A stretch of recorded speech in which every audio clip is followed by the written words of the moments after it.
Hejo, her har du så akkurat Boston Housing hemmasida.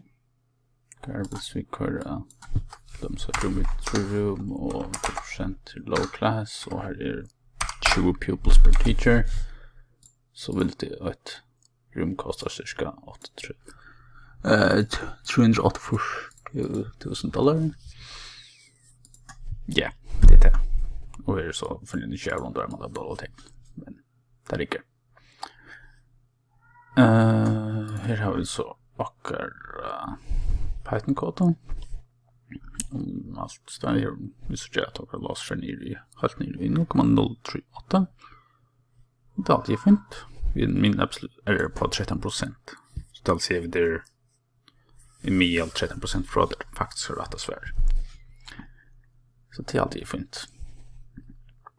Hva er det allars for så oppgavene? Det er faktisk mer vi Ubuntu så ja, troubleshoot Ubuntu, vi bruker Journal CTL og generelt system CTL og at troubleshoot version control vi pip. Ja, vet at du sender ut trouble vi TensorFlow version i model pip. Så, ja, det er det. Rest.